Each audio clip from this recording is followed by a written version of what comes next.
말씀과 동행하는 하루 세 번째를 엽니다. 찬송은 나의 힘이 되신 여호와여 함께 찬양합니다.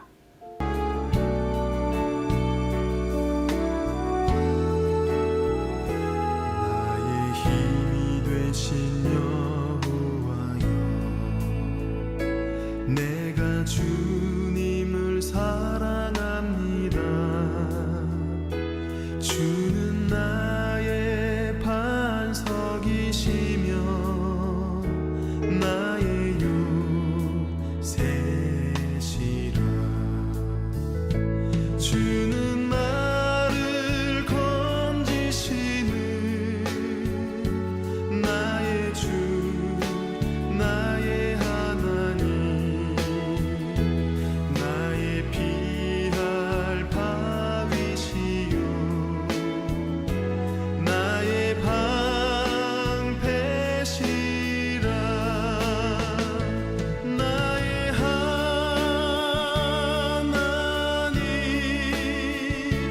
나의 하나님,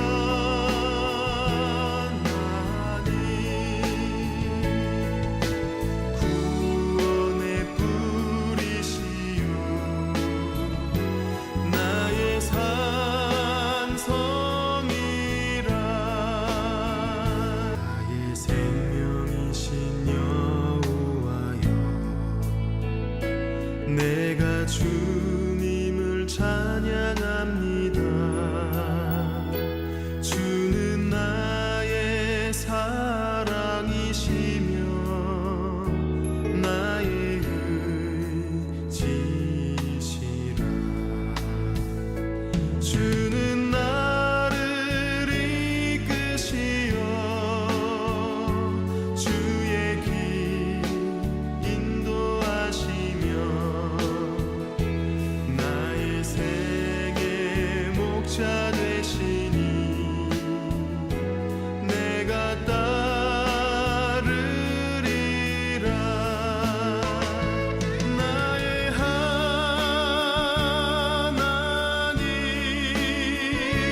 나의 하나님,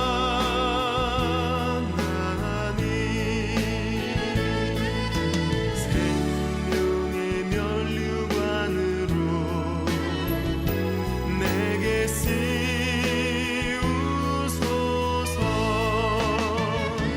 나의 하나님,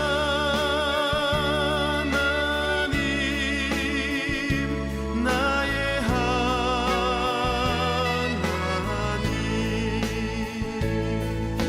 그는 나의 여호와, 나의 구세주. 오늘 말씀은 시편 3편입니다. 여호와여, 나의 대적이 어찌 그리 많은지요. 일어나 나를 치는 자가 많으니이다.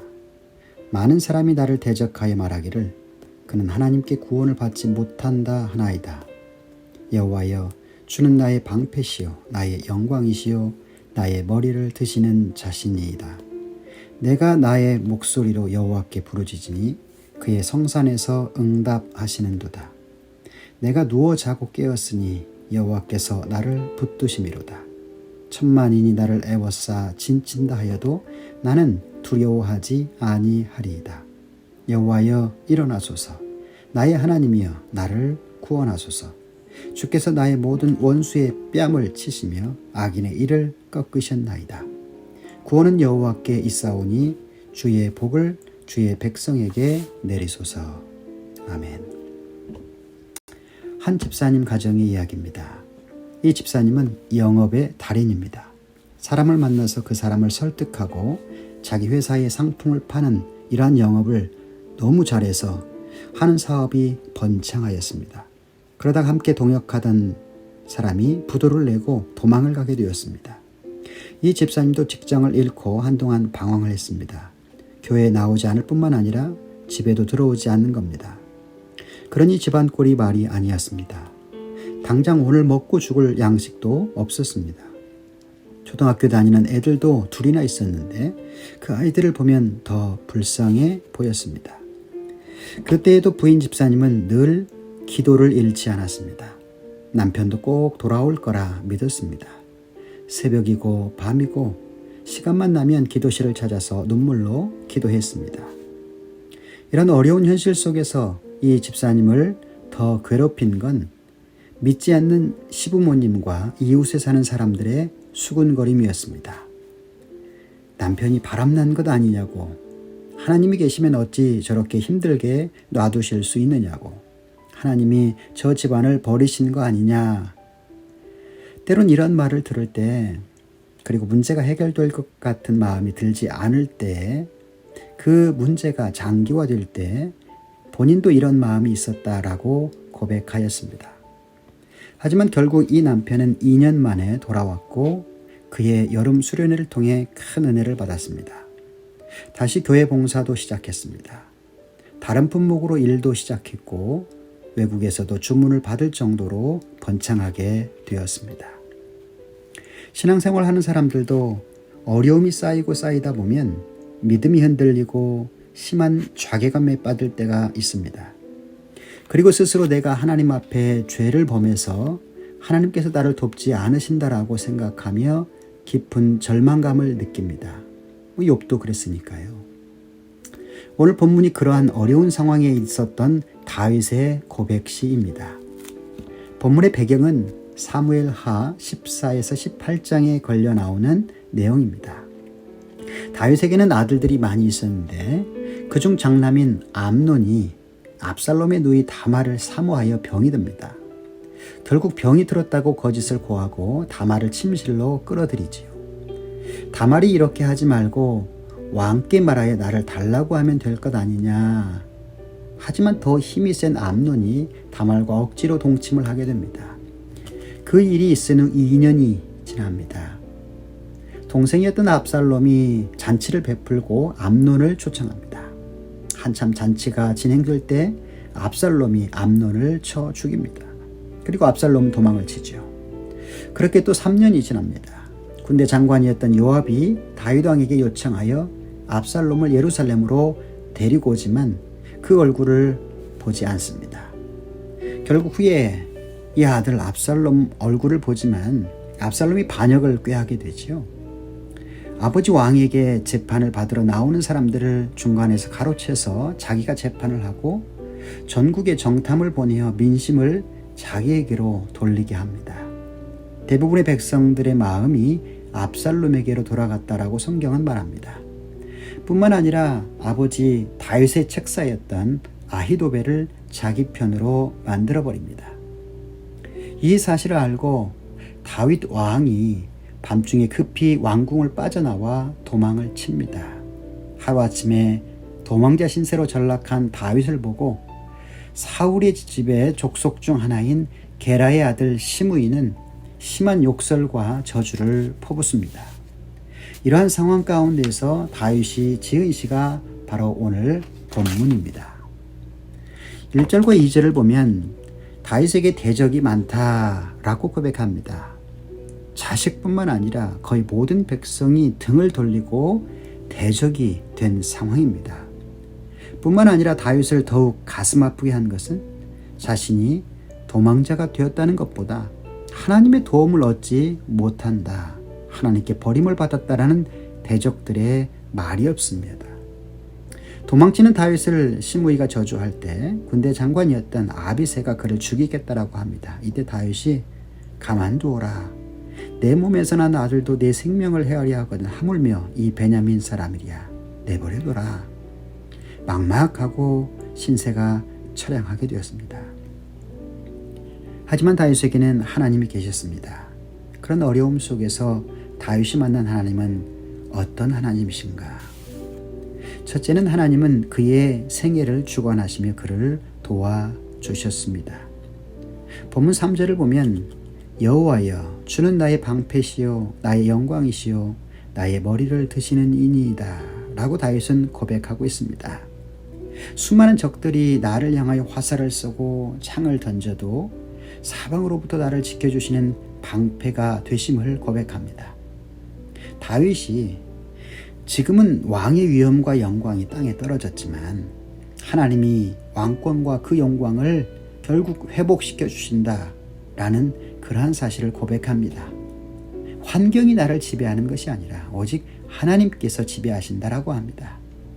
다윗은 아들의 반역으로 인해 사람들 앞에서 머리를 들 수 없는 지도자가 되었지만 그렇게 떨구어진 머리를 하나님께서 다시 들어주신다라고 고백하고 있습니다.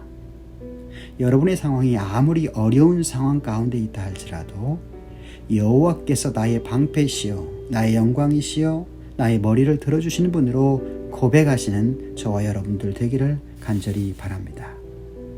둘째는 그의 심령의 호소를 들어주심으로 다윗을 도와주셨습니다.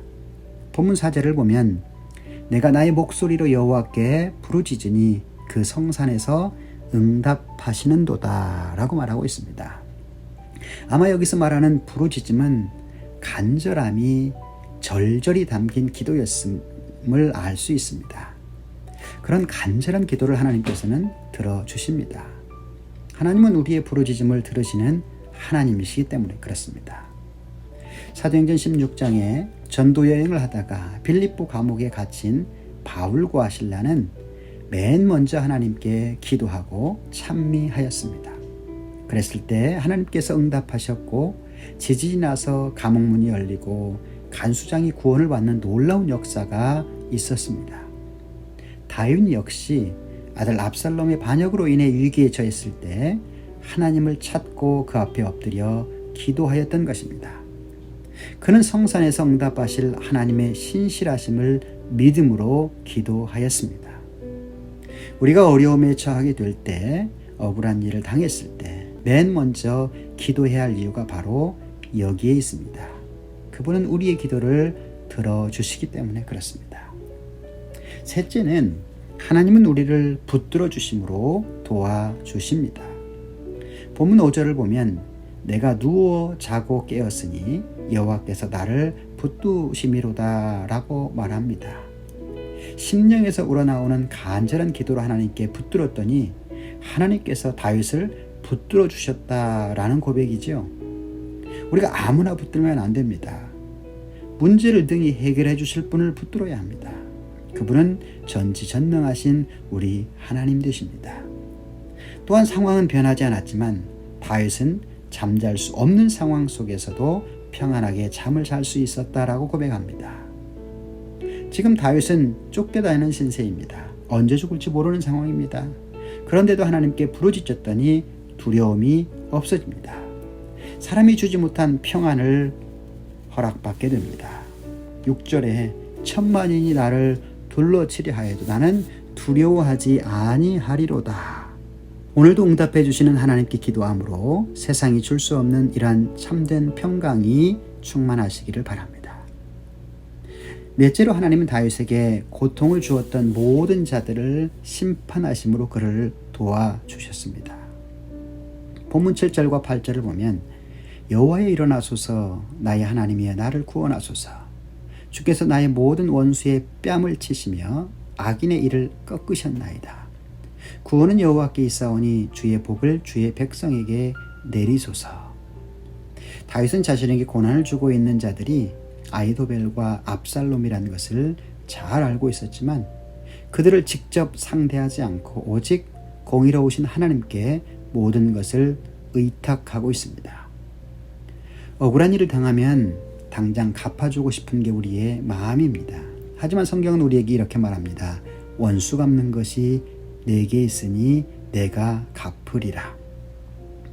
또한 다윗은 모든 원수의 뺨을 치시며 악인의 일을 꺾으셨나이다.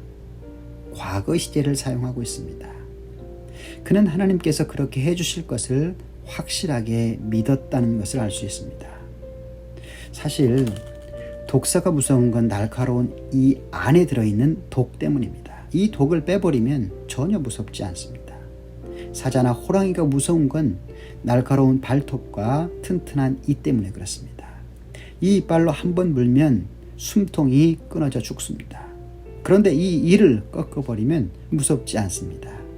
이빨 빠진 호랑이가 되는 것이지요. 아들에게 배반당해 쫓겨가는 어려운 상황 속에서도 많은 사람들이 등을 돌리고 조롱하는 상황 속에서도 오늘 본문의 주인공 다윗은 하나님을 의지하고 그분께 기도했더니 하나님의 원수의 뺨을 치시고 악인의 일을 꺾으셨습니다. 압살롬과 함께 다윗을 배반했던 책사 아히도벨이 건의한 그 내용을 듣지 않고 희한하게 후세의 모략을 선택하게 됩니다. 결국 이 사건으로 인해 압살롬이 패하게 되는 결과를 낳습니다. 하나님이 심판하신 것이지요. 우리가 어려움에 처하게 될 때 하나님을 의지하고 하나님께 기도해야 할 이유를 본문은 교훈해 주고 있습니다. 사람들의 믿음은 힘들고 어려운 상황에서 드러난다라고 합니다. 이러한 상황일수록 더욱 하나님을 의지하고 믿음으로 기도함으로 구원이 여호와께 있음을, 그 구원을 경험하는 복된 하루가 되기를 간절히 축원합니다. 기도하겠습니다. 하나님 아버지, 우리는 원치 않는 어려운 일들을 만날 때, 또 다른 사람들이 등을 돌리고 배신할 때 절망 속에서 하나님을 찾기보다는 내 힘과 내 능력으로 해결하려고 할 때가 있습니다. 구원은 여호와께 있사오니 주의 복을 주의 백성에게 내리소서. 다윗을 통해 주신 이 교훈을 기억하며 더욱 주님을 의지하고 기도함으로 모든 상황을 주의 은혜 가운데 승리하는 믿음의 삶을 살게 도와주옵소서. 그런 하나님의 도우심을 경험하는 복된 하루가 되게 도와주옵시길 예수님의 이름으로 축복하며 기도하옵나이다. 아멘. 오늘도 주님의 놀라운 이 은혜를 경험하는 복된 하루가 되기를 간절히 바랍니다.